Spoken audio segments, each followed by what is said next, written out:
So everybody wants to be Amorim out. That's all I'm seeing on my timeline. That's all I'm seeing on YouTube. It's gotten worse. I understand. Yes, we did get a bad draw against West Ham, but we did not play that bad.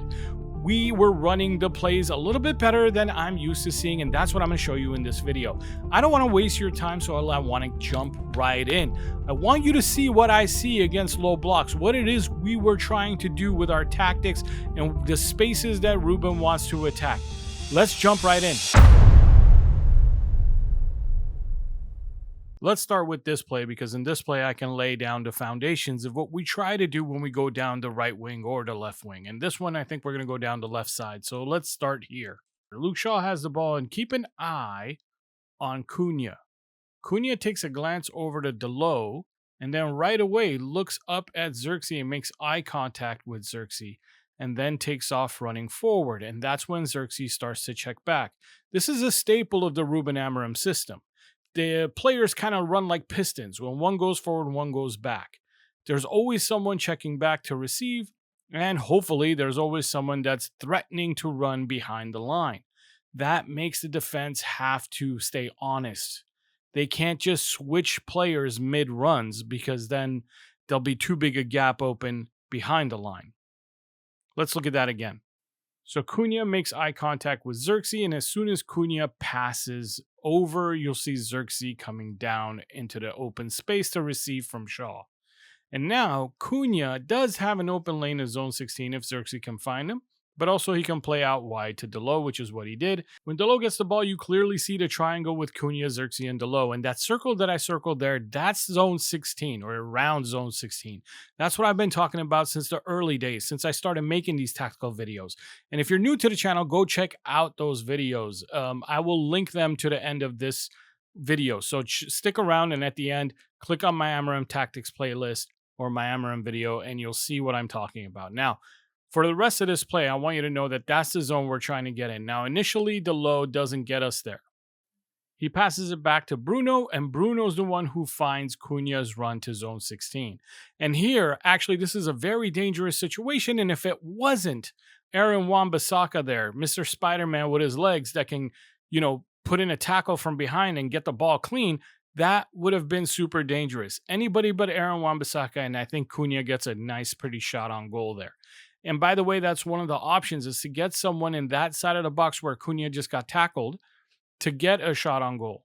Let me show you what I mean in this next play, and I'll talk about all the different options and the things we're supposed to do once we do get to zone 16. So here you clearly see that Xerxes falling behind the play. So our player, I think it's Bruno, has to hold it up and wait for him, passes him the ball, gets it back from him. And look at the circle I made in that area, like I told you guys that we want to attack. Bruno plays it back to Delo and waits for Delo to get involved. That's the zone 16. Look at the West Ham defender already pointing to zone 16 because he knows it's coming. The West Ham defender is already pointing at it, and Bruno gets Xerxes the ball. Now, here are the two options of what it is we're trying to do once we get into one of those zones. Option one is to find a way to get into that circle there where Cunha got into in the last play to take a curling shot. Guys, last season and even this season, we've scored goals from that area of the pitch. I know you probably remember Garnacho scored from there, Mainu scored from there, and just the most recent, I believe, was Mason Mount taking a curling shot from there late in games. That is the first place we're trying to get the ball into so we can get a right-footed curling shot from there. Option two, which is going to happen a lot more often because it's hard to find an open man inside a box to take a curling shot. Option two, which is going to happen a lot more often, is somebody's got to get all the way to the end line. Closer to the goal, the better. But someone's got to get somewhere around the end line and put in a cross or a cutback pass. Cutback pass is the favorite option. But if you can't get all the way to the end line and put in a cutback pass, then we got to get a cross off. Let's see what happens here. So Xerxes has the ball. He's waiting for runners and options. He doesn't have one. We build this diamond. Now, out of this diamond, I want you to take a look at where I drew some arrows. Out of this diamond, you have the safe pass to Shaw if you just want to hold possession, because let's say the defense is completely set up and we've got no options, no runners, nothing going on. You take the safe pass to Shaw. But you also have that switch option in Mazraoui, which is the other center back. I've talked about this again in past videos, the CB switch, whenever it's on, and it's there for you to take, you have that option too. That's the beauty of the Amorim system. There's so many options.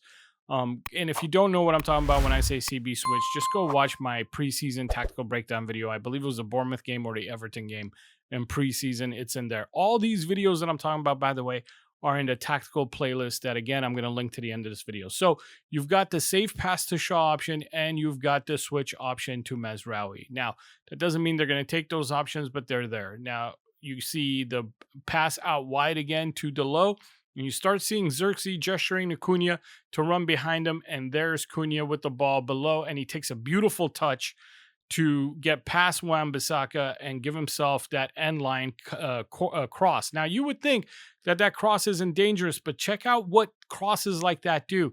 The ball gets knocked back to Ahmad. Ahmad centers it, and there is a perfect spot for Bruno to try and attempt from. Of course, it didn't work out. The tackle came in. It was a good tackle. But if I told you that we're going to create that sort of chance 5 times a half, you would take it. You'd bite my hand off for that sort of chance.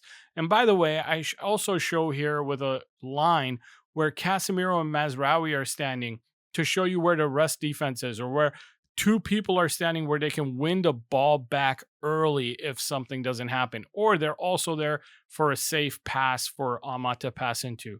This is why I'm so adamant that it's not the tactics are not the problem.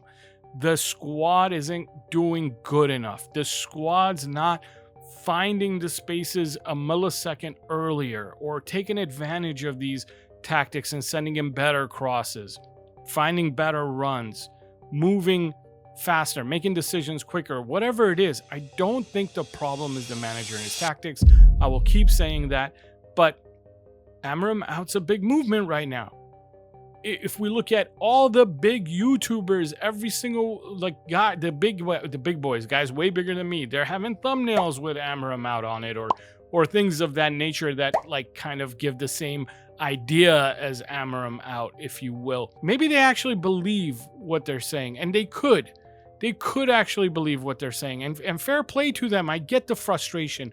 I'm frustrated too. I want my team to win week in and week out. I don't want to draw to West Ham. Which, by the way, it was a draw to West Ham. A lot of people are making it out like it was a loss. It wasn't a loss, but it did feel like a loss. In a lot of ways, it felt like a loss. I just don't think it was a tactical problem. Let me show you the next play. Here, Ahmad has the ball, and Ahmad is going to give the ball backwards to Mazraoui, which is totally okay. Now, look at Bruno gesturing to Mazraoui to come forward. Because in this system, center backs are also playmakers. They need to get involved in the plays. So Mazraoui comes forward, and he looks like he's going to pass it to Ahmad. I love this little dummy, and he gets it pinged to Mbeumo. Now we've got a guy who can turn and run with the ball, which is what Mbeumo did. Ahmad's got an open lane to zone 18, so Ahmad starts to take off running zone 18, and Mbeumo finds him. And here, Ahmad could be double-teamed or triple-teamed. You know how dangerous Ahmad is on the dribble, so the other team has to be watching him. And I love what he does here. He lets him know, hey, man, I'm going to run at you. So the defense is already on the back foot. He gets past the first guy, and he puts in this really nice ping cross to Xerxes, who didn't react in time or whatever. I'm not saying that it was an easy ball for Xerxes to react to, by the way. But what I'm saying is I will take that opportunity. I will take chances like this. This is exactly the kind of dangerous balls we want. And guys, we did not play bad. We just didn't capitalize on all the opportunities that this system provides us. That's been a reoccurring problem throughout our season so far. And with better players, more recruitment, that problem will get fixed. Let me show you one more play. Here, Luke Shaw has the ball. Gives it to Xerxes, gets it back from Xerxes. You completely see that diamond shape right there. And Casemiro standing outside the diamond. Watch Xerxes here. He's making perfect movements, making himself available for Delo to split the defense and get him the ball. Just watch where Xerxes positions himself.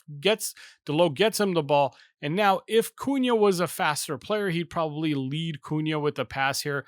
But he holds it up and he gives it to Delo. Delo now could have passed it to Xerxes again in that gap right there, which is what I wish he would have done, because Xerxes is calling for it. That would have been perfect. And that's what I mean by we didn't take our chances sometimes. But there's the switch pass to the center back that I was showing you in the last play. There's the switch pass to Mazraoui, who's there available for the switch. Now here, Mazraoui and Bruno kind of waste time. Well, Maz did. Maz passes it to Bruno, gets it back, and then gives it to Ahmad. Again, another place where we could have been a little bit faster if Maz would have just pinged it to Ahmad right away. But anyways, you've got Ahmad setting up to go on the dribble, and Mbumo's not sure where to go. He goes to one side of Ahmad, then he goes to the other side of Ahmad, and that's where Ahmad takes this cross, by the way, into a perfect space that there's no one there to attack but their defense. But that space was open. It was a really nice cross, and the ball goes out of bounds. But you saw the miscommunication with Mbumo, where he didn't know whether to go on the left side of Ahmad or right side of Ahmad. And then if you rewind the play more, you remember when Delo had that opportunity to feed it to Xerxes. It was actually, in my belief, a little bit of an easier pass than the one he made just earlier in the play to Xerxes. I thought there was less of a gap open between defenders to make a pass. But again, he ended up having to pass backwards or switching it to Maz instead of sending that pass through past the defenders and giving Xerxes a run at it into that place where he can try to curl it from or see what other thing he could do with Cunha there by his side. Guys, these little final touches are what's missing. The final touches are what's actually missing, and that's what's killing us. That's really what's happening. I only rewatched the first half, so I'm only showing you plays from the first half. I'm sure there was lack of intensity and other things going on in the second half because we had just played a game 3 days prior.